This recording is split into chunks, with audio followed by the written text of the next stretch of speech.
Mesdames, Messieurs, bienvenue à Laval et compagnie. Mon nom est Éric Rémy. Et moi, Amélie Paul. Cette semaine, nous parlerons de Perspective Carrière, un organisme lavallois qui fête ses 25 ans. Saviez-vous qu'il existe à Laval une miellerie et que celle-ci se distingue par la qualité de leurs produits? On la visitera, cette miellerie. Nous vous ferons découvrir une école qui se spécialise dans la réussite des examens de la Régie du bâtiment. Si vous êtes maire et entrepreneur, vous ne voudrez pas manquer notre entrevue sur le réseau des maires en affaires. Certains sont pour, certains sont contre, mais 100% des gens devront passer au bac brun d'ici 5 ans. On en parlera. Il sera aussi question de la 2e édition du Salon de l'autisme, également des activités à venir avec la Société Alzheimer Laval. On parlera de conjonctivite, de problèmes de sommeil, de chrysanthèmes d'automne et également du film dont tout le monde parle, du réalisateur Denis Villeneuve, qui a pour nom Sicario. L'édition de la semaine du 11 octobre 2015 de votre magazine Laval et compagnie débute à l'instant.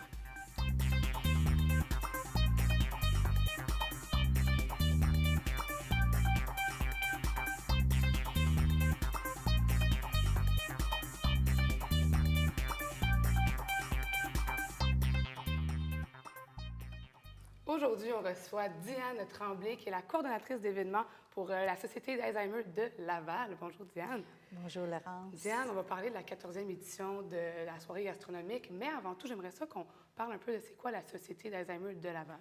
La Société d'Alzheimer de Laval existe depuis 20 ans. C'est notre 20e anniversaire cette année. Donc, nous, on aide autant les personnes atteintes de la maladie d'Alzheimer que les proches aidants. Donc, c'est tous des services vraiment spécialisés à ces deux types de personnes-là. Puis concrètement, c'est quoi que vous faites pour aider On va à domicile, on les reçoit, on fait des activités, on donne des cours, on donne de l'aide à ceux qui sont les proches aidants. Ils viennent de des rencontres. Tout de A à Z, on les suit, on les soutient dans toutes les phases de la maladie. Puis il y a combien de personnes à peu près qui s'impliquent pour À la Société d'Alzheimer, présentement, on est 45. Donc, il y en a 40 directement au service et 5 en administration. Parce qu'on sait que l'Alzheimer, bon, pour tout le monde, c'est peut-être pas connu, mais on connaît tout à peu près quelqu'un, une ou deux personnes, bon, bref, dans notre entourage qui sont atteints de tout ça. On dirait que c'est un problème de plus en plus connu. Oui. Puis c'est le fun que vous impliquez comme ça. C'est ça, c'est plus connu. Puis malheureusement, ça atteint beaucoup plus aussi les plus jeunes. On a, nous, des participants qui sont 45, 50 et 60 ans. Wow. Donc, qu'est-ce qui devrait évoluer plus vieux? Il se déclare plus jeune, malheureusement. Puis, vous avez justement votre soirée, la 14e édition, quand même, ça marche, hein? C'est 14e édition, ça marche à toutes les années. Oui, puis on essaie de mettre des nouveautés à chaque année, puis ça marche. Bon, mais c'est quoi cette soirée-là exactement? Moi, j'ai lu un petit peu sur la soirée, mais j'ai vu qu'il y avait plein de mets gastronomiques et tout ça. Bon, comment ça marche? La soirée gastronomique, on se réunit tous pour le cocktail de bienvenue. Donc, ça se fait au Cosmodome, mais c'est la 2e année. Et c'est 28 limousines de luxe qui se garent devant le Cosmodome. Et à 6h30, les convives partent 8 par limousine dans 4 restaurants différents. J'ai choisi des routes. Ils ne savent pas où est-ce qu'ils s'en allent. OK, c'est pas un restaurant. Non, ils prennent l'entrée dans un restaurant, ils partent en limousine, ils font une autre escale pour le mets principal, chaque limousine va aller aux 4 restaurants différents. Oui, ils se suivent, 3 à 4 limousines se suivent, puis c'est seulement moi qui sais où les convives vont aller. Oui, c'est un secret. Ils ne savent jamais. C'est tous les restos lesquels on va visiter. Ils voient dans le guide. On a un guide. Ils voient dans le guide les menus, les restos, mais ils ne savent pas dans lequel ils vont aller. OK. Puis, bon, ça marche entrée. L'entrée, le principal, l'entremets et le dessert. Et le dessert. OK, ça fait que tu le fais en 4. C'est de 6h30 à peu près à 10h30 le soir. Puis ils retournent au Cosmodome, puis là, tout le monde reprend sa voiture, puis il retourne à la maison. Comment on fait, par exemple, pour... est-ce que c'est ouvert à tout le monde? Comment on fait pour se procurer les billets? Comment ça marche? Là, on parlait de limousine. Il faut absolument louer une limousine ou on peut savoir le billet? Une limousine, où c'est des billets individuels à 300 $. Et pour les individuels, on remet un reçu d'impôt de 150 $. OK. Tandis que pour les limousines, c'est souvent des entreprises. Donc, ils prennent la limousine au complet. La facture de l'entreprise. Puis, il y a combien de personnes qui peuvent... Parce qu'on va faire les calculs vite, mais tu sais, on a 8 limousines, mais d'autres billets par-dessus. Il y a combien de places? Nous, on a à peu près, comme là, malheureusement, à l'heure qu'on se parle, heureusement pour nous, malheureusement pour les personnes, c'est ça, il reste 4 billets, 4 places. Bon, bien, s'il y a 4 personnes qui veulent des billets, il y a 27,5 limousines qui est déjà vendu. C'est vraiment étonnant parce que d'habitude, c'est à la dernière minute qu'on finit par former les équipes, mais là, c'est fait déjà. OK. Puis, en fait, le 14e souper gastronomique, est-ce que c'est pour célébrer le 20e anniversaire? Ça a une signification on le fait parce que cette année, on ajoute quelque chose, parce que cette année, c'est le 20e de la Société Alzheimer. Mais on va faire un bal au mois de février, le 12 février, pour vraiment fêter les 20 ans de la Société Alzheimer. OK. Là, c'est la 14e édition qu'on fait. Donc, on essaie toujours d'avoir des nouveaux restaurants pour, justement, activer les ventes de billets. Puis, cette année, bien, ça va très bien. Je vois ça parce qu'il en reste seulement c'est surprenant parce qu'on a besoin, justement, de la coopération de tout le monde. Bien, c'est sûr. Puis en même temps, quand tu achètes le billet, ça fait un don, c'est pour une bonne cause. Il me semble que tu as tellement la conscience tranquille après ça. C'est pas juste un souper, c'est tellement plus. Puis même les restaurateurs aussi, tous ceux qui sont là, ils donnent vraiment des bons prix pour, justement, ramasser des fonds parce qu'on a besoin de fonds, malheureusement. Par année, on en perd. Les subventions sont moins élevées et les demandes sont de plus en plus grandes. C'est plus de 10 000 cette année, juste à Laval. Puis ça, c'était l'année passée. Fait que cette année, en 2015, quand il va sortir, 2016... donc, les demandes sont de plus en plus grandes, mais on a de la misère à fournir à cause du manque d'argent. Puis, pour le souper gastronomique, est-ce qu'il y a, ou pour d'autres informations, est-ce qu'il y a un site Internet où on peut retrouver toutes les informations qu'on s'est dit aujourd'hui? C'est vrai qu'ils n'ont pas eu le temps d'écrire. www.alzheimerlaval.org.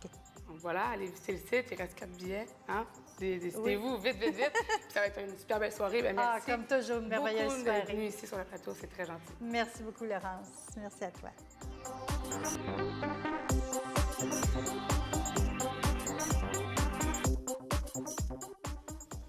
Se trouver un emploi, faire un changement de carrière ou revenir sur le marché du travail n'est pas chose facile. Et ce l'est encore moins lorsqu'on est un nouvel arrivant ou d'une minorité visible. Elle accompagne avec son organisme justement les gens pour améliorer leurs chances de se trouver ces emplois. Elle est directrice générale de Perspective Carrière. Joanne Allaire, bienvenue à Laval et compagnie. D'abord, faites-nous un cours historique. C'est quand même 25 ans que vous êtes sur le territoire. D'abord, votre historique, puis ensuite la mission que vous vous êtes donnée avec Perspective Carrière. Tout à fait. Merci de m'accueillir ici. Ça fait plaisir. Oui, on a célébré en fait la fin des 25 ans de carrière, de Perspective Carrière, qui s'appelait auparavant, dans les premières années d'existence, le CREL, le Centre de recherche d'emploi de Laval.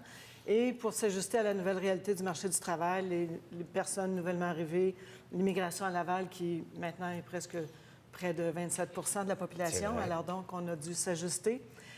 Perspective Carrière, donc service d'aide à la transition de carrière, accompagnement.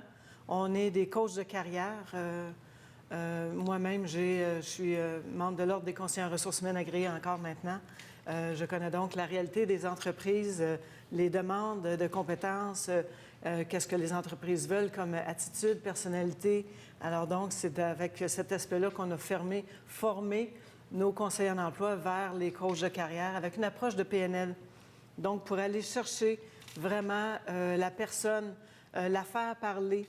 Hein, on dit l'expression cliché, on ne donne pas le poisson, on apprend à pêcher. À pêcher, bien sûr. Alors, ça prend tout son sens avec nos coachs de carrière et les personnes nouvellement arrivées. D'ailleurs, j'ai vu sur votre site Internet que vous dites que trouver un emploi, c'est un job à temps plein, déjà là. Deuxièmement, 80 des postes sont, semble-t-il, cachés et que 85 des emplois que l'on peut trouver, c'est souvent avec nos contacts. C'est un élément de difficulté immense. Immense. Pour toute personne, d'abord, on aime mentionner cette difficulté-là de trouver un emploi. Je ne connais pas personne, moi, qui se cherche un emploi puis dit « enfin, je me cherche un emploi ». Ça va être le fun. Alors donc, c'est une période qui est très, très, très difficile pour l'ego. Oui, absolument, parce qu'il y a beaucoup de refus à travers ça. Ah, tout à fait. Et pas seulement pour la minorité visible. Hein? Personne nouvellement arrivée, pas d'expérience au Québec, comme si la personne n'avait jamais fait rien de sa vie avant d'arriver au Québec. Minorité visible, les 50 ans et plus, bon... alors donc, on travaille avec ces gens-là à nommer les compétences. Bon, justement, qu'est-ce qui est plus difficile entre être un nouvel arrivant d'une minorité visible ou quelqu'un qui revient sur le marché du travail après quelques années, peut-être même après avoir élevé une famille? Je vous dirais que c'est parallèlement semblable. Au même titre qu'un nouvel arrivant fait face aux mêmes difficultés qu'un nouveau diplômé. doit connaître son domaine d'activité, son secteur, les entreprises. Alors donc, c'est avec ça qu'on les accompagne pour aller contacter ces gens-là, ces spécialistes de leur domaine d'activité, d'abord, et de se réapproprier un langage, parce que les compétences ou ce qu'ils ont fait dans leur pays d'origine n'est peut-être pas la même chose, se nomme pas de la même manière. Je me trompe-tu, mais en tout cas, moi, j'ai vu mes jeunes faire des applications pour des emplois. Ça n'a juste plus d'allure, ce qu'on demande comme formation et comme connaissance pour des emplois qui, quelquefois, ne sont pas très rémunérés, là.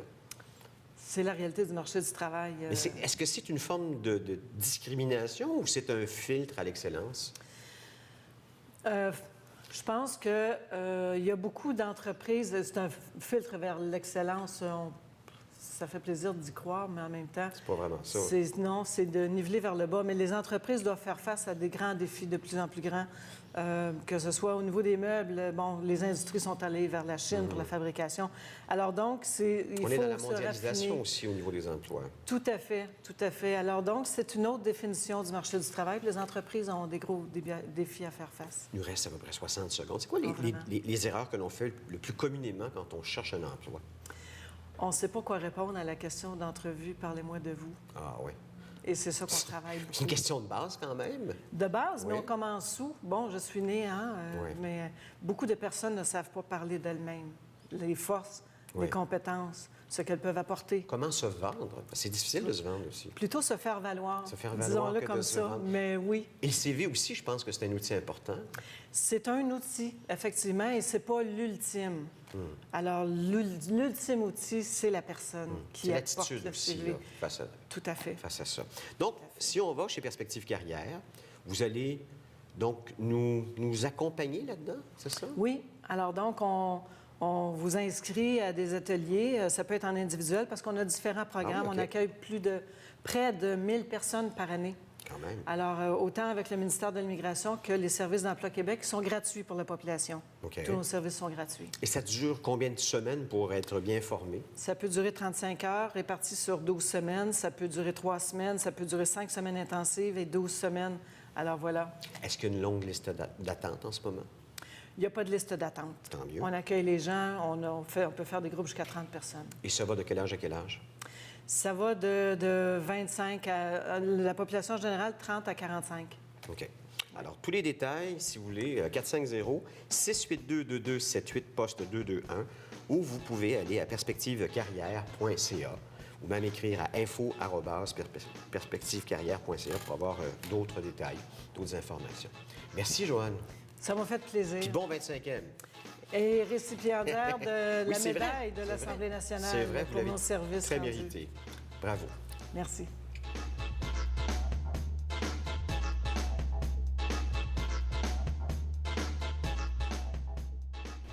On se trouve sur la rue principale à Seine-Dorothée. Ici, on a Daniel Boisvert qui va nous faire visiter sa petite miellerie.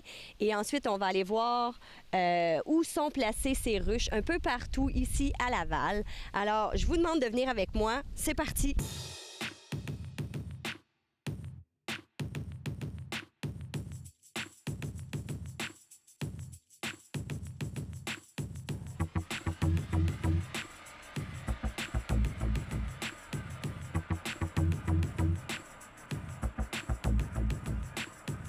Bon, là, Daniel, on se retrouve dans votre miellerie, c'est ça? Exact. Oui, et c'est ici que tout se passe pour le procédé d'extraction du miel. Et là, vous faites juste l'extraction du miel, pas de la propolis, puis du... Je m'en tiens au miel seulement, même pas de miel baratté pour le moment, là, faute de temps. Faute de temps. Bien, en parlant de temps, ça veut dire que vous avez combien de ruches? Ça? Présentement, une vingtaine. Une vingtaine. Sont-ils toutes sur votre terrain ici? Non, absolument pas, là, parce que c'est des petites bêtes qui font caca, eux autres aussi. Ah! Donc, il faut amener ça là, dans les champs chez les cultivateurs à proximité. À proximité. Puis c'est quelle sorte de miel que vous nous offrez? Bien, moi, j'ai pris l'appellation comme mon mentor le faisait, là. Donc, c'est du miel d'été, miel d'automne. C'est sa façon qu'il y avait de l'appeler. Là, je vois que vous vouliez faire pas juste le miel, vous récoltez le miel, mais je vois des espèces de flûtes, là. J'ai l'impression, vite de même, ça serait pour faire de la chandelle. Oui, oui, bien, c'est un projet. Okay. C'est un projet. J'ai le moule, ça fait déjà quelques temps. J'ai acheté ça à Upper Canada Village. Ils font toutes sortes de choses artisanales comme ça. Et puis j'ai acheté le moule là dans le but d'en faire. Malheureusement, à date, j'en ai pas fait. C'est très collant, hein, travailler avec le miel, là. Oui, ça, pour être collant, c'est collant, mais la cire en elle-même n'est pas collante. Elle est pas collante. Simplement qu'il faut qu'elle soit filtrée plusieurs fois pour enlever tous les débris qu'il y a dedans. Okay. Donc, c'est quand même un bon processus. Fait que là, je vois ici, vous disiez que vous étiez assez rustique, mais vous avez quand même un extracteur, donc qui fonctionne avec l'électricité.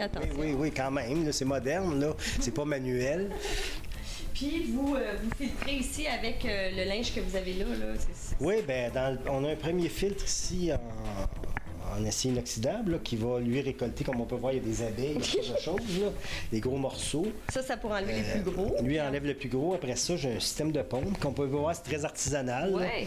Donc, le système de pompe. Après ça, on s'en vient dans un deuxième filtre qui est en nylon, qui est beaucoup plus fin à ce moment-là. Puis lui, il va récolter, on voit plus les pattes d'abeilles, ces choses-là, pour justement que ça fasse un beau miel. On le laisse décanter. Donc, ce qui a pu passer à travers ça va finir par flotter sur le miel. On va le retirer tout simplement avant de faire la mise en pot. Supposons que moi, je veux votre miel. Je peux aller le chercher où, votre miel? Est-ce que je peux venir chez vous cogner directement? Absolument. Il y a une petite affiche en avant de la maison, il y a un numéro de téléphone qui est là. Souvent, les gens passent, puis à ce moment-là, ils ont juste à donner un petit coup de fil pour s'assurer qu'on est là, parce qu'évidemment, c'est la résidence, on n'est pas toujours là. Bon, moi, il y a des choses que je trouve intéressantes. Les abeilles, ça vient pas naturellement d'ici. Il y en a d'ici maintenant, mais à l'origine, ça venait de l'Europe, ça venait de l'Afrique. Là, vous receviez vos abeilles comme à moi, ça me fascine. Donc, c'est des petites cagettes comme ça où la reine est avec quelques abeilles et puis tout simplement que le bout est obstrué avec un petit sucre à glacer et que les abeilles vont manger tranquillement pas vite pour libérer la reine. Donc, quand on reçoit là, maintenant les petites cagettes comme ça, quand on en commande plusieurs, on reçoit ça dans une petite boîte comme ça. Ça nous arrive par la poste ou ça nous arrive chez notre fournisseur, on va les chercher. Là. Ça dépend des... Moi, je suis curieuse de savoir ça coûte combien une reine d'abeilles. Une reine, cette année, ça s'est vendu 37 $. Okay. Et puis maintenant, là, à la fin de la saison, là, vente d'écoulement, il était 20 $. Ah, en avez-vous pris, vous? J'en ai acheté parce que j'ai eu des essaimages, donc des ruches qui ont perdu leur reine. Donc, j'ai dû en ajouter 2, là, à peu près 2 semaines. On va aller voir dehors comment que ça se passe. On va aller chez un de vos agriculteurs. Oui. On va s'habiller en blanc, puis on va aller voir ça.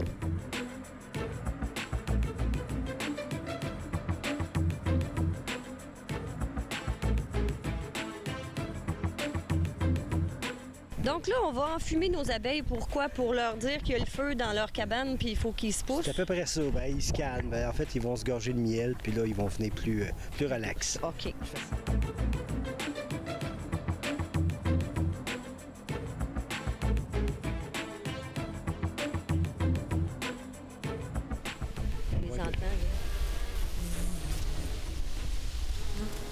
Alors, mesdames, vous allez bien?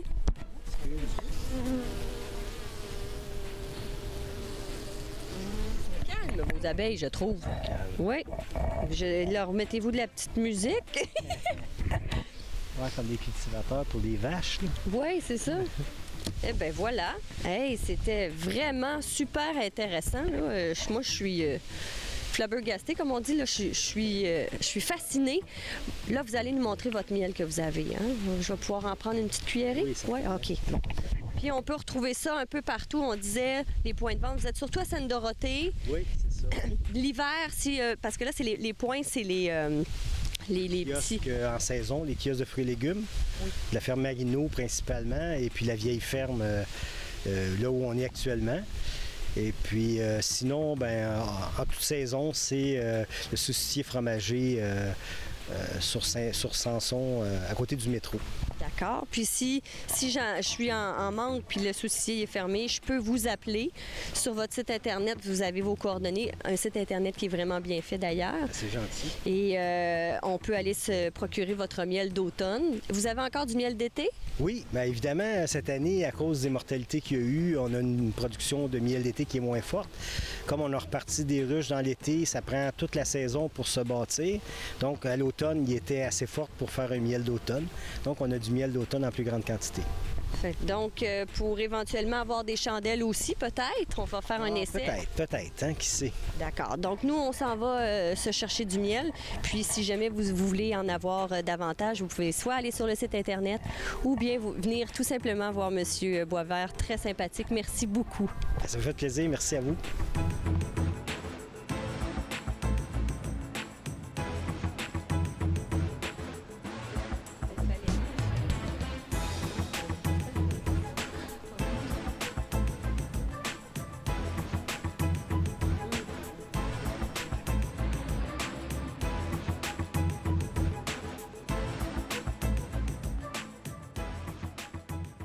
Notre prochaine invitée est directrice générale d'une école située à Laval qui se spécialise dans la formation des futurs entrepreneurs en construction afin qu'ils obtiennent la certification de la Régie des bâtiments du Québec. Elle est de Gestion Construction Solutions. Geneviève Watts, bienvenue à Laval et compagnie. Bonjour. Si j'ai bien compris votre organisme ou votre compagnie, c'est comme une école de conduite, mais pour amener éventuellement les futurs entrepreneurs en construction à réussir leurs examens, dans le fond. C'est un peu ça? C'est très bien dit. Donc, nous, on prend l'entrepreneur à la base. Donc, ici, au Québec, il faut détenir la licence d'entrepreneur de la Régie du bâtiment pour pouvoir être sur la construction et octroyer des contrats et sous-traiter les contrats. Donc, nous, on amène l'entrepreneur de la base jusqu'à temps qu'il ait réussi ses examens. Donc, justement, on montre quoi à ces futurs entrepreneurs en construction? Bien, on leur montre, dans le fond, que nous, on donne la formation. Donc, les examens à l'ARBQ, exigés par l'ARBQ, il y en a 3 de base, qui sont administration, sécurité, gestion de projet de chantier. Donc, nous, on va leur donner la formation pour qu'ils puissent réussir ces examens-là, pour détenir la certification, donc, d'entrepreneur spécialisé, qui va pouvoir faire au moins de la rénovation. Ça, c'est vraiment ce qu'on leur apprend. Celui de base. Oui, sinon, c'est ça. Il y a d'autres niveaux. Oui, on peut aller chercher l'entrepreneur général qui va nous permettre à faire des plus gros contrats, à sous-traiter l'électricité, la plomberie, pouvoir construire des gratte-ciels. Donc, c'est ce type-là. Il y a vraiment 2 types, mais il y a plein d'autres petites sous-catégories aussi qui existent, mais en général, c'est ces 2-là. Et les ateliers, vous le dites sur votre site Internet, durent en général à peu près 3h30, c'est ça? Oui, c'est ça. Donc, pour un entrepreneur spécialisé, je vous parle d'entrepreneur spécialisé parce que c'est la majorité des gens qui vont chercher cette licence-là. Donc, c'est 3 examens, comme je vous disais, préalablement. Nous, on va donner 5 cours de 3h30 pour réussir ces examens-là.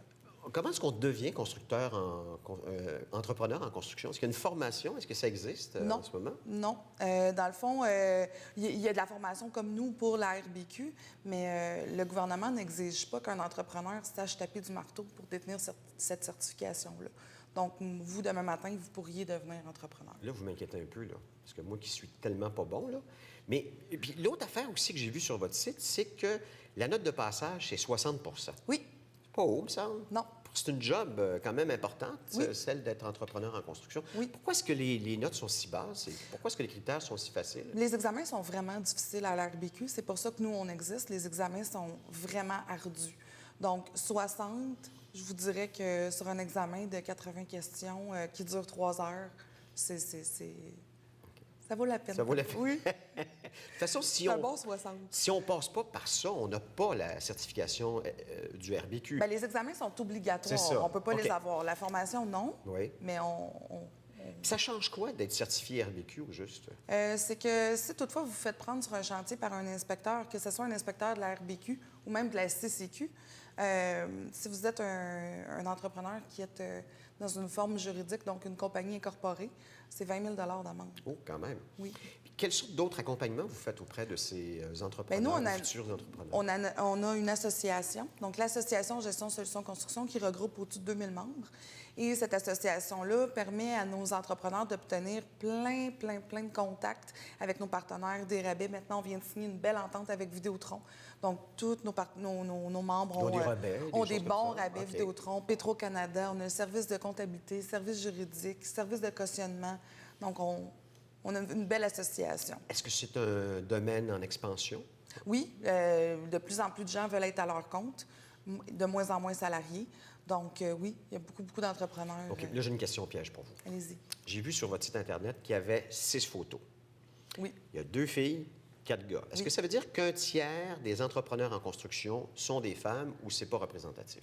Ça s'en vient comme ça. De plus en plus, les femmes sont dans le domaine de la construction. Je vous dirais que, là, 8 ans, quand on a ouvert, on n'en avait pas. Puis aujourd'hui, par classe, on a un bon...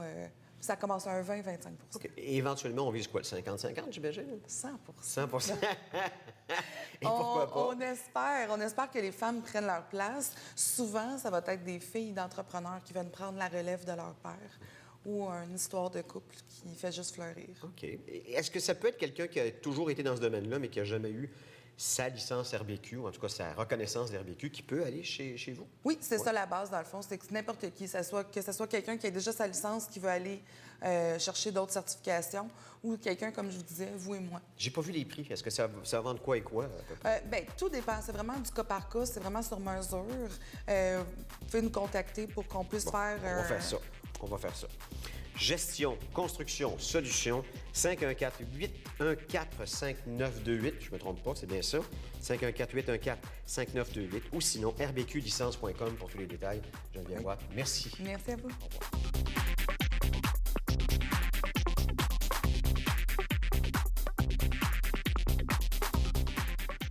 Joliane Béguin, pharmacienne, est avec nous une fois par mois pour nous parler de problèmes de santé et de prévention. Et cette semaine, on va parler de conjonctivite et de troubles de sommeil. Bonjour, Joliane. Bonjour. T'es jeune pour être pharmacienne, hein? Merci. Donc, je suis contente qu'on parle de conjonctivite parce que moi, pendant plusieurs années, j'ai eu des problèmes avec mes yeux, notamment des conjonctivites. Alors, peux-tu nous expliquer exactement c'est quoi? Oui, c'est un problème assez fréquent. Une conjonctivite, en fait, c'est une inflammation de la conjonctive. La conjonctive, c'est une couche protectrice qu'on va retrouver sur le blanc de l'œil et à l'intérieur de la paupière. Donc, ça peut être causé par plusieurs facteurs. Ça peut être bactérien, ça pourrait être viral, ça peut être allergique aussi, puis parfois aussi des agents irritants, comme par exemple le chlore ou des agents comme ça. Donc, chez les enfants, c'est souvent bactérien. Donc contagieux? Ou... Oui, c'est contagieux. Donc, c'est important de pouvoir et ça se traite aussi, donc c'est important aussi de pouvoir la reconnaître, la conjonctivite bactérienne. Donc, ce qu'on voit de façon assez typique, on va voir des sécrétions blanchâtres, jaunâtres, parfois au niveau de l'œil. Donc, on se réveille les yeux collés.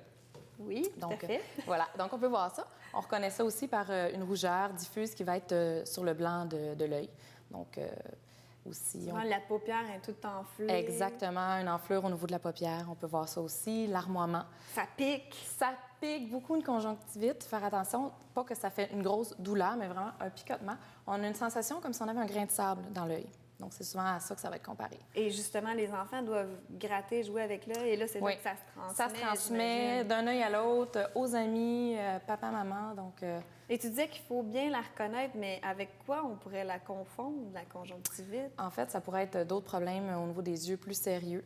Donc, ça va être important de consulter à ce moment-là si on a, par exemple, une douleur au niveau de l'œil, un sentiment de pression au niveau de l'œil, si on a une vision brouillée, très important de consulter si ça apparaît rapidement. Une sensibilité à la lumière aussi. Donc, on va consulter rapidement là, le médecin. Est-ce qu'il y a des gens qui sont plus propices à développer ça ou est-ce que ça peut être quand ton système immunitaire est plus faible, quand tu es stressé, fatigué? Est-ce que ça peut avoir un lien? Pas tellement. C'est vraiment plutôt un problème au niveau de la contagion, là, de contact. Quelque chose qu'on attrape. Exactement, c'est quelque chose qu'on attrape. Donc, c'est sûr que les enfants sont plus à risque dans le sens où souvent, il y a plus de contact avec les amis. Il faut faire attention de ne pas partager ce qu'on se met dans le visage, là, par exemple les débarbouillettes, les choses comme ça, surtout quand on est déjà contagieux. Et maintenant, si on parlait de troubles de sommeil, parce que je pense qu'on va rejoindre beaucoup de monde à la maison. Oui. Moi, j'ai pas ce problème-là. En tout cas, je suis vraiment chanceuse et je touche du bois. Du bois autour de moi. Il n'y en a pas ici. Donc, est-ce que justement ça a rapport au stress ou les ennuis de la vie quotidienne et tout ça? Le trouble du sommeil, c'est très variable d'une personne à l'autre, évidemment. Ça peut être, notre sommeil peut être influencé par tellement de facteurs. Ça influence les adultes. On oublie souvent aussi que ça peut influencer beaucoup les enfants. C'est fou, ça. Oui, surtout période de changement, rentrée scolaire, les vacances de Noël, au retour à l'école, des choses comme ça. Ça peut les influencer beaucoup. Donc, puis évidemment, le manque de sommeil, ça a beaucoup d'impact au niveau de la performance au travail chez les adultes, mais aussi chez les enfants au niveau des performances scolaires. Difficulté à se concentrer. Exactement, difficulté à se concentrer. Les enfants peuvent devenir beaucoup plus émotifs, beaucoup plus de difficulté à comprendre puis à gérer leurs émotions. Puis Puis on peut voir des symptômes d'hyperactivité apparaître avec ce genre de problème-là. Donc, c'est important de savoir un petit peu quoi faire pour le prévenir surtout. Oui, qu'est-ce qu'on fait quand on a un enfant qui a des problèmes de sommeil comme ça? Bien, ce qu'on va faire, en fait, autant pour les enfants que pour les adultes, on va essayer d'avoir une routine calme avant l'heure du dodo. Donc, par exemple, de la lecture dans un livre, idéalement. Pas d'iPod, de Pas une laptop, tablette. d'iPad, puis de tout ça. Exactement. Donc, On idéalement, ferme l'électronique. Exactement, on ferme l'électronique. Donc, une routine calme, lecture, un bain, quelque chose de répétitif que l'enfant peut se référer. On va justement, comme on parlait, de fermer les écrans de télé, fermer les iPads, tout ça, tout ce qui est avec une lumière bleue qu'on appelle. Donc, à ce moment-là, au moins minimum 1 heure avant l'heure du sommeil. Puis, la chambre à coucher, idéalement, ça doit rester un endroit associé au sommeil. Donc, on va éviter de faire les devoirs, on va éviter de Regarder la l'utiliser. télé. Regarder la télé dans la chambre, surtout que c'est tentant de l'allumer quand papa et maman ne regardent plus. Donc, faire attention à ça. Et on va essayer aussi d'éviter ça comme endroit pour punir l'enfant, parce que ça peut être aussi, si on l'envoie en punition dans sa chambre, C'est vrai. on peut associer ça à un stress. Donc, chez certains enfants, ça peut les influencer. Donc, l'idéal, c'est pas de télé dans la chambre, c'est un lieu de repos. calme et de Exactement. repos. La chambre, c'est le Peut-être pas pour les enfants, mais pour les adultes, la méditation aussi, prendre Oui. un bon bain chaud, une petite tisane. Exactement. Donc ça fait vraiment partie de la routine relaxante. Puis si on le fait de façon régulière, bien, on se crée justement une habitude qui amène un sommeil plus paisible. Mais ça m'a étonné que les enfants vivent aussi du stress et Oui. des troubles de sommeil. Donc, quand tu les sors de leur routine, leur zone de confort, eux, ils le ressentent Tout à fait. immédiatement. Puis ça peut être un stress physique aussi, dans le sens où si on fait de l'exercice physique intense avant le sommeil, c'est peut-être pas une bonne idée. Donc, on va garder les activités physiques vraiment plus intenses plus tôt dans la soirée. On encourage l'activité physique sur une base régulière, mais pas trop près du dodo. Et le repas aussi, peut-être pas manger trop tard, Exactement. manger à des heures fixes. Exactement. On le vit tous aussi dans le temps des fêtes. Hein? On mange trop, on va se coucher, on dort mal. C'est pareil pour les enfants. Donc, on essaie de ne pas aller se coucher le ventre trop plein, mais pas non plus le ventre vide. Donc, pour les enfants, une petite collation avant le dodo, ça peut être une bonne idée. Bien, merci beaucoup, Joliane. Et puis vous, à la maison, dormez bien après l'émission. Merci beaucoup.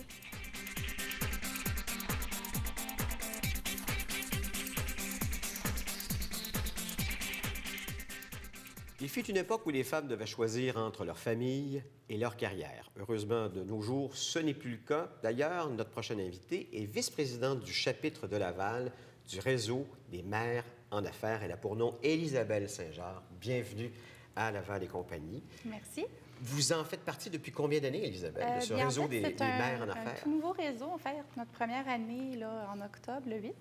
Et puis moi, je suis une des plus récentes entrées en poste et ça fait depuis juin. Peux-tu me demander quels sont les défis supplémentaires ou les obstacles qu'une mère en affaires a que peut-être un gars n'a pas? On n'a pas d'épouse. OK, là, vous venez de répondre à une question qui s'en venait. Donc, vous faites donc double emploi, c'est ce que vous me dites très souvent? Probablement, oui. Mais Parce que le gars, non? il aide beaucoup, Oui. il est totalement présent, puis il nous accompagne dans nos démarches, c'est certain, mais ça arrive souvent qu'on en a plus dans notre assiette, peut-être parce qu'on ne lâche pas de l'Est. Oui. Ou, Ah, il y a ça aussi, c'est vrai. une aussi. gang de control freaks, peut-être, je ne sais pas. Mais bref, oui, on a des enjeux complètement différents. Si je compare, par exemple, dans mon métier, mes collègues qui sont conseillers financiers, Oui. ils peuvent travailler pas mal le soir, la fin de semaine, sans problème, sans avoir la culpabilité qui... Mais ça vient en équipement standard avec les femmes, non? Oui, qui ont je des pense. enfants. Probablement. Ce que le gars n'a pas. Exact. Hein? Dites-moi, faites-moi un peu le profil de quelqu'un qui fait partie du réseau des mères en affaires. C'est une femme professionnelle qui a des enfants, puis qui désire partager justement ces enjeux qui sont différents. On parle qu'il y a 3 sexes, hein? Il y a les hommes, les femmes et les mères. Donc, on est complètement à part, j'ai l'impression. Est-ce que vous avez tout le syndrome des superwomen? C'est-tu ça, dans le fond? Peut-être un petit peu. Oui. Hein? Mais on essaie justement de peser sur le frein légèrement. À ce moment-là, l'épuisement professionnel doit être plus commun, non? Pas nécessairement. Pas nécessairement? Non. L'action appelle l'action. OK. Et est-ce qu'en majorité, les mères en affaires dont vous faites partie travaillent de la maison ou sont effectivement dans un lieu, un vrai lieu? C'est assez disparate. Comme moi, je travaille principalement de mon bureau qui est à Boisbriand. Plusieurs des mères ont des entreprises qui leur sont propres en démarrage, donc ils ont leur bureau à la maison. D'autres ont leur commerce. Donc, c'est vraiment très, très vaste comme portrait. C'est un club social, une fraternité, les mères en affaires? C'est ni un ni l'autre. J'aurais tendance à dire que c'est peut-être un peu de tout. On a un petit quelque chose de différent, donc probablement un peu de fraternité, sauf qu'il n'y a pas d'initiation. OK. Tout est correct, là. Oui, c'est ça. Puis comment vous vous entraidez en tant que mère en affaires? À l'occasion, ça peut arriver qu'on fasse, comme à l'époque, quand on était un peuple de conquis, faire des corvées, par exemple. Au lieu de monter une maison, bien, on va appeler des clients potentiels pour l'une ou l'autre et puis s'accompagner ou juste faire une accolade quand ça va pas bien. Donc, il y a plusieurs façons de faire les choses. Il y a des chapitres un peu partout. Écoutez, il y a Estrie, Lanaudière, Laurentide, Laval, Mauricie, Montérégie, Montréal, Ottawa et Québec. Oui. Outre être une mère et être en affaires, ça prend quoi d'autre pour faire partie de ce réseau-là? C'est pas mal la seule demande, oui. Alors, en ce moment, est-ce que vous êtes en période de recrutement? Toujours. Puis là, vous venez de vivre votre premier grand gala, des super mères en affaires. Et un congrès associé. Oui, comment ça s'est passé, justement, C'était un Isabelle? succès. C'était vraiment très, très enrichissant. Les panélistes qu'on a eus, c'était des femmes vraiment dédiées qui avaient beaucoup de choses à nous dire pour remplir notre panier d'outils. Et puis, on était 50 participantes pour une première édition. C'était vraiment intéressant. Puis qu'est-ce qu'elles disent en général, ces femmes-là? Qu'est-ce qui est ressorti de cette grande rencontre-là? Beaucoup de bonheur, d'entraide. Puis on était heureuse de se rencontrer enfin parce que beaucoup des réseaux étant éparpillés partout au Québec, ça se passait surtout sur les réseaux sociaux, la camaraderie. Donc, c'est enfin... Enfin, de mettre un visage sur le nom ou sur l'image qu'on avait de exact, de cette le mouvement, personne-là. la chair. Et est-ce qu'il y a de plus en plus de femmes dans le monde des affaires? Oui, c'est une tendance. J'ai l'impression que c'est comme ça que ça va évoluer. Ça va évoluer. De manière totalement égalitaire. Tout le monde, on va trouver notre compte là-dedans. Bon, les gens ne le voient pas, mais il y a votre fille qui est ici. Oui. La petite Violette qui a quel âge? 5 ans. 5 ans. Et vous l'amenez avec vous, là, Oui. parce que... Est-ce que c'est souvent ça? Vous devez amener votre enfant? Oui et non, ça arrive. Je l'ai amené des gens déjeuner d'affaires dans d'autres groupes moins mères. OK. Puis ça passait très bien. Donc, il y a une acceptation maintenant. Oui, oui, vraiment. Ça, c'est d'excellentes nouvelles. Bon, je vais vous donner le numéro de téléphone pour entrer en contact avec les gens des mères en affaires, donc le réseau des mères en affaires. C'est 514-886-0949. OK? Donc, 886-0949 dans 514. Ou sinon, réseau mères affaires au pluriel.com pour avoir tous les détails. Isabelle Saint-Jean, merci de venir. C'était un plaisir. Merci beaucoup.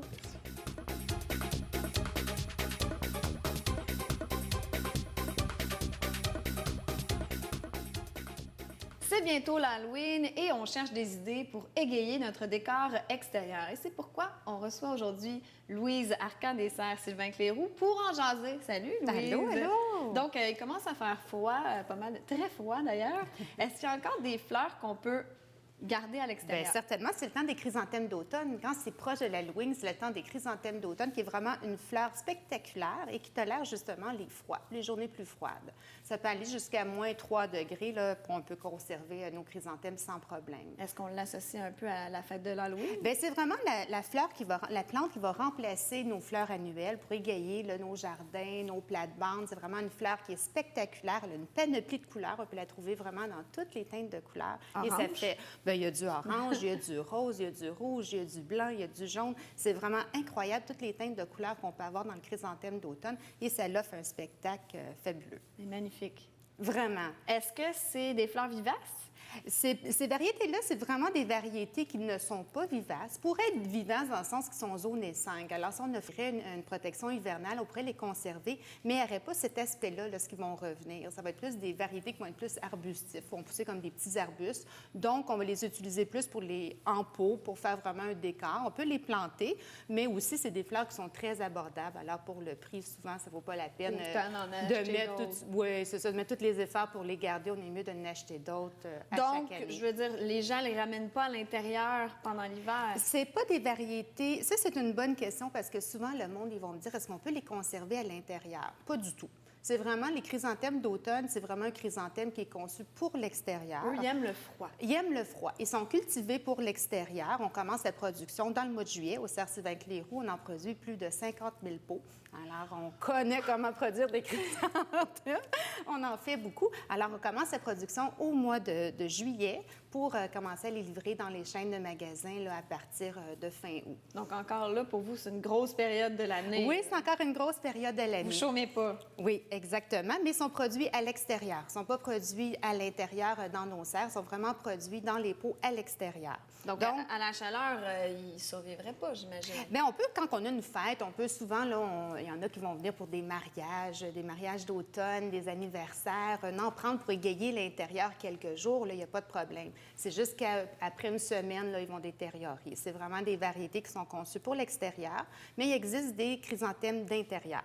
C'est vraiment là, 2 variétés là, qui sont distinctes, différentes. Est-ce qu'il y a d'autres fleurs que le chrysanthème qui peut aller à l'extérieur? À l'automne, on a plein de choses qu'on peut trouver. Souvent, on hésite, on pense qu'il n'y a pas grande variété de fleurs, mais au contraire, il y a beaucoup de vivaces qu'on peut planter à l'automne aussi. On peut planter nos vivaces encore jusqu'à la fin octobre sans problème. Tant qu'il n'y a pas eu un gel prononcé au sol, on peut planter nos arbustes, nos vivaces à l'extérieur sans problème. Il y a l'astère, qui ressemble un peu au chrysanthème et qui est vraiment une variété différente. Je croyais que c'était un chrysanthème. Non, c'est un astère, puis qui est vivace aussi, un peu le même principe que le chrysanthème, mais s'il revient, il va avoir un aspect un peu différent parce qu'il n'y a pas de retardant, il n'y a pas de produit pour garder cet aspect plus uniforme. Il y a des choux aussi, des choux, je voulais l'apporter, j'ai oublié, mais des choux décoratifs, c'est vraiment très, très beau à l'automne. Des choux décoratifs? Des choux décoratifs. C'est comme un chou, mais vraiment de couleur prononcée, avec un feuillage plus frisé. C'est vraiment très, très beau dans nos aménagements. Toutes les variétés de graminées. Ça, c'est magnifique. Oui, ça, c'est des variétés de chrysanthèmes mélangées avec des vivaces et des graminées. Dans les graminées, il y a plein de variétés d'épinisétum. Il y en a dans les couleurs vert, dans le pourpre. Il y a vraiment plein de variétés qui s'offrent à nous. Mais vraiment, la vedette, ça reste le chrysanthème. La couleur la plus populaire, tu dirais? Je dirais, avant, c'était orange, mais je te dirais maintenant, le chrysanthème, il est vraiment utilisé pour égayer nos plates-bandes. Fait que je vous dirais que le rose a pris un petit peu de popularité. Je dirais que cette année, on a vendu beaucoup plus de roses. Le blanc reste aussi en vigueur parce qu'il y a beaucoup de mariages ou d'événements, des baptêmes, des choses comme ça. Le monde va utiliser le blanc. Sinon, les variétés des couleurs d'automne avec les citrouilles, là, ça fait vraiment... Là, mais oui, avec l'Halloween, j'ai entendu dire qu'en France, c'était une fleur synonyme un peu de mort pour les funérailles et tout ça. Mais ici, en Amérique ou peut-être juste au Canada... ça l'a changé aussi. Ça l'a changé. Je vous dirais qu'on en vend encore pour mettre justement là, sur les pierres tombales parce que c'est une variété qui va durer longtemps. Alors, c'est pour ça qu'elle était populaire. C'est la raison, dans le fond. C'était la raison, parce que si on prend un pot comme celui-ci, là, on va l'avoir facilement un mois et demi. Fait que l'idée, c'est vraiment de bien choisir, de l'acheter en bouton comme ça, puis on va le conserver longtemps. Mais maintenant, c'est une fleur associée à la joie et au bonheur. Oui, et au décor d'Halloween. Moi, je connaissais l'Halloween, exactement. Merci beaucoup, Louise. C'est un plaisir. Bonne période d'Halloween. Je pense que vous allez être occupée au Cerf-Sylvain-Cléroux. Merci beaucoup.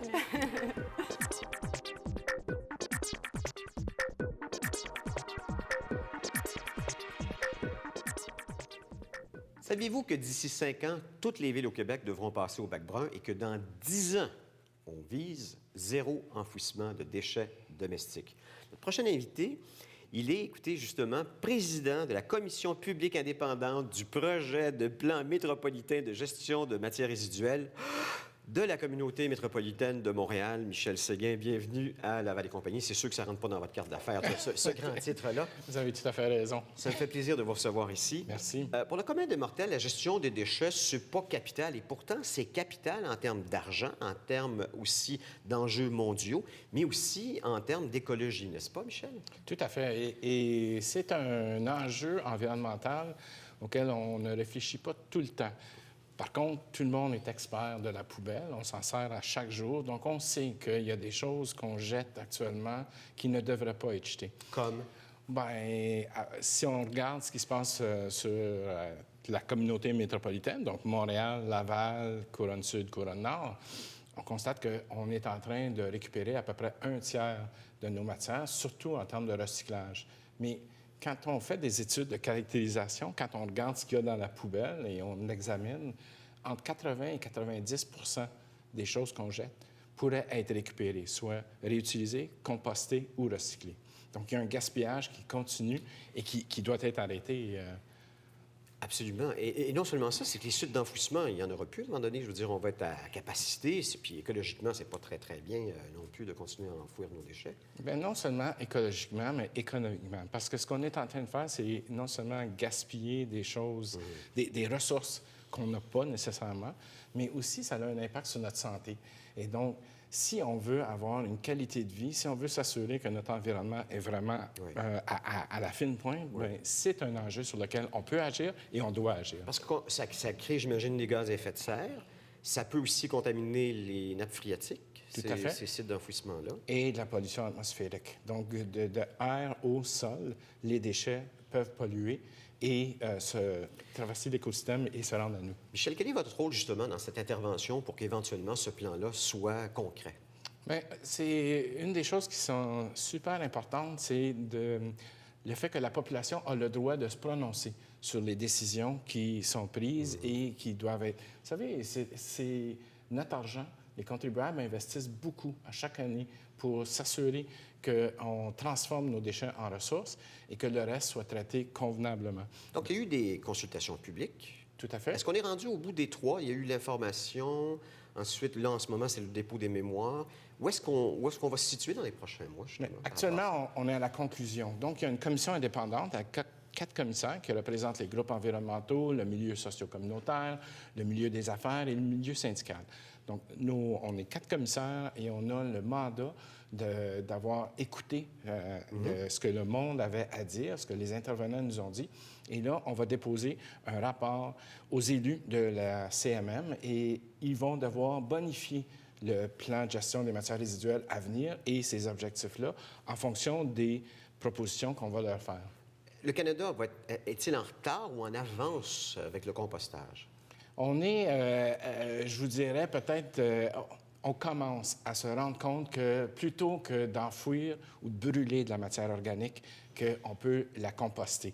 Mais aussi, ce qu'on a entendu pendant les audiences, c'est aussi l'importance d'éviter même à aller à cette étape-là et de prévenir le gaspillage. Donc, on a entendu emballer, entre autres, avoir autant de plastique, des choses qui doivent être recyclables. Moi, chaque fois que je prends un petit yogourt le matin, je suis choqué. Parce que ces petits pots-là, puis tout le monde en mange, sont pas recyclables. Avec raison. Et vous exprimez quelque chose là qui est super important, que il y a l'importance des gestes individuels et chaque personne, ça commence là. C'est ça. Mais il y a aussi des gestes collectifs.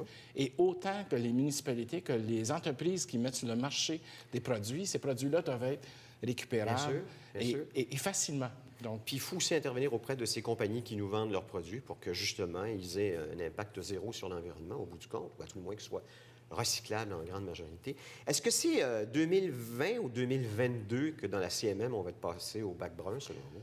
C'est-à-dire que la loi du Québec dit que c'est 2020. Il y a une interdiction d'enfouir des matières organiques à partir de 2020. Sauf qu'avec l'aménagement d'installation pour prendre ça, ce que la CMM a dit, c'est qu'on va peut-être être en retard par rapport à cet échéancier-là, mais qu'il y a quelques années de plus qui vont venir, mais que l'objectif est là. Donc, 2025, zéro enfouissement, est-ce que c'est réalisable ou c'est juste un souhait, un vœu pieux, en fait? Mais ce qu'on a entendu, c'était qu'on parle de zéro enfouissement, mais zéro enfouissement, c'est pas nécessairement zéro déchet. C'est ça. Et donc, on s'est fait dire que la nuance est importante et qu'il faut...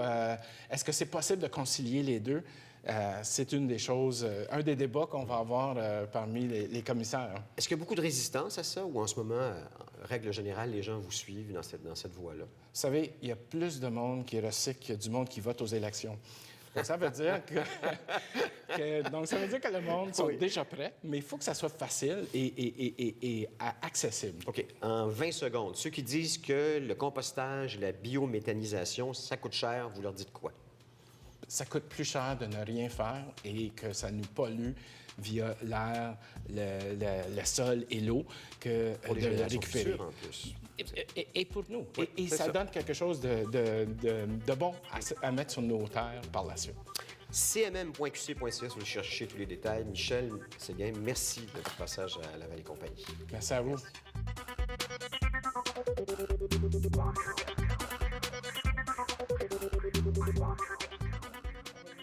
Le Salon de l'autisme TSA du Québec a pour mission de donner accès à l'information à l'ensemble des citoyens québécois concernant l'autisme. La télévision de Laval était présente lors du cocktail de presse le 28 septembre dernier qui annonçait la 2e édition du Salon de l'autisme TSA du Québec qui a eu lieu les 2, 3 et 4 octobre. Un événement tel que celui-ci contribue au bonheur quotidien de milliers de personnes en les aidant à démystifier l'autisme, à trouver de l'aide et du réconfort pour elles-mêmes et leurs proches. 2 mamans ont décidé de faire bouger les choses en autisme au Québec avec un salon neutre, sans jugement et sans direction de pensée, s'adressant tant aux parents qu'aux professionnels du milieu. Le Salon de l'autisme TSA du Québec s'était donné comme objectif pour 2015 de rejoindre encore plus de gens concernés par l'autisme, tant au Québec qu'au Canada, d'augmenter sa superficie en nombre d'exposants et de visiteurs. Plus de 135 exposants et une trentaine de conférenciers se sont donc unis pour informer la population à ce sujet durant les 3 jours consécutifs du salon.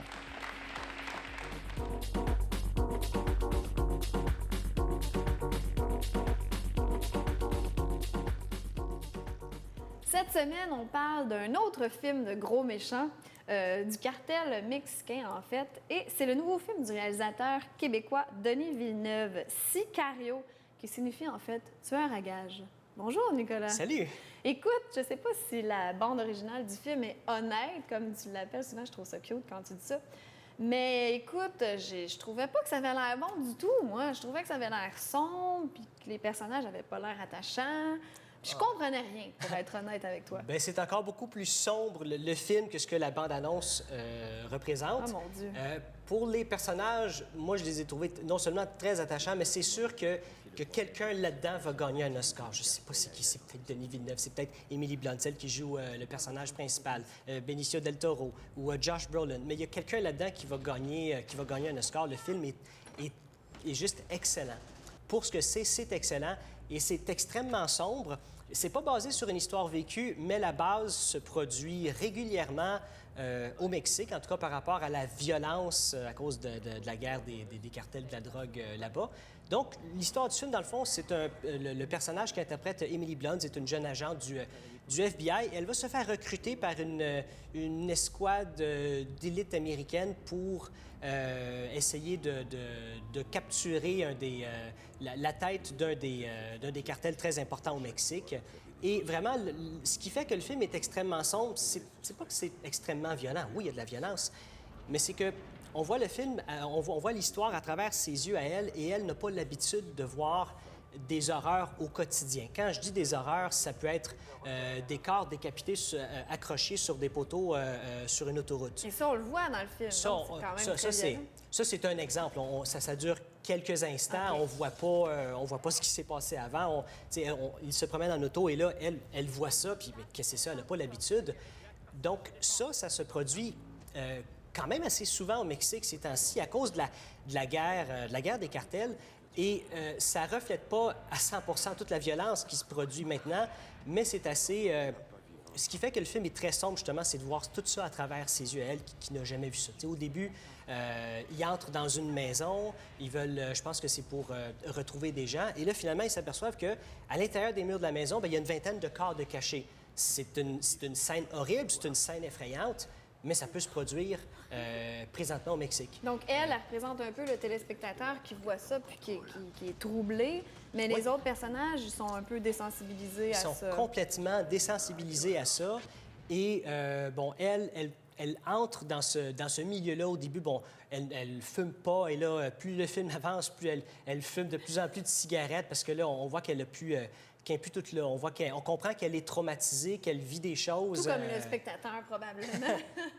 Bien, c'est très sombre, mais c'est vraiment excellent. Et ce qui fait que le film est incroyable aussi, c'est évidemment la réalisation de Denis Villeneuve.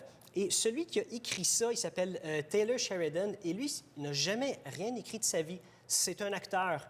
Il a joué dans plusieurs épisodes de Sons of Anarchy, mais c'est tout. Il n'est pas très, très connu. Et il a réussi à écrire ce scénario-là qui est très précis par rapport à ce qui se passe maintenant. Encore une fois, les personnages sont fictifs, mais la base est très réelle quand même. Et justement, Denis Villeneuve a accroché par rapport à ce scénario-là. Ça devait être bon pour que Denis Villeneuve accroche sur le scénario. Bien, même qu'on lui a donné carte blanche. Écoute, le film, il y a eu 30 millions de budget. Et on lui a donné carte blanche carrément pour le film. Donc, c'est quand même... ça n'arrive pas tous les jours, ça. Même si 30 millions, c'est pas beaucoup pour un budget Hollywood. C'est quand même beaucoup d'argent, mais pas tant que ça comparé... le film faisait compétition à The Martian de Ridley Scott. Ce film-là a eu un budget de 105 ou 110 millions. Je te donne une idée, là. Ça fait que... Tu sais, mais quand même, 30 millions, c'est beaucoup. Et jusqu'à date, ce film-là a fait 25 millions à travers le monde. Donc, il va rentrer dans son argent. Et les producteurs parlent même de faire une suite à Sicario parce que bien, le milieu des cartels, écoute, il y a beaucoup plus qu'un cartel, donc ça peut être à l'infini, là. Donc, de toute façon, le but ces temps-ci, c'est de faire des franchises. Et avec ça, il y aurait une bonne possibilité. Sais-tu qu'est-ce qui l'intéressait là-dedans, le scénariste? Est-ce qu'il a vécu au Mexique ou comment il connaissait ce milieu-là? Je pourrais pas te dire, mais par contre, c'est très présent dans l'actualité. C'est représentatif de ce qui se passe vraiment. Oui, c'est ça. Puis comparé à d'autres films où justement on voit le milieu de la mafia, celui-là, c'est, je dirais, particulièrement violent dans la façon justement que le personnage principal voit les choses. Et c'est ce qui fait que le film est particulier aussi. Donc, si, c'est pas, on passe une mauvaise journée et puis on est un peu déprimé, il ne faut pas aller voir Sicario. Il faut attendre une autre journée où on est heureux, la vie est belle, puis là, c'est cool, on voit Sicario, puis c'est génial. Bon, mais peut-être que j'irai pas le voir, moi, ça me rend tout croche, ces affaires-là. Mais allez le voir, toi, il est en salle maintenant. Merci beaucoup, Nicolas. Bon Sicario.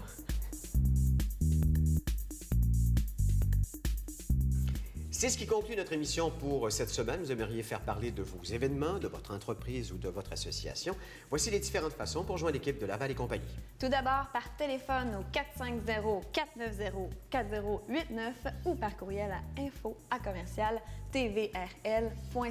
Si vous désirez revoir ou partager nos émissions sur le web, prenez note qu'elles sont toutes en ligne à tvlaval.com ou sur YouTube. Merci à tous nos invités, de même que nos chroniqueurs et à notre équipe de réalisation et de production. Et n'oubliez pas qu'une ville, peu importe sa taille, ce qui la garde vibrante et vivante sont ceux qui l'habitent.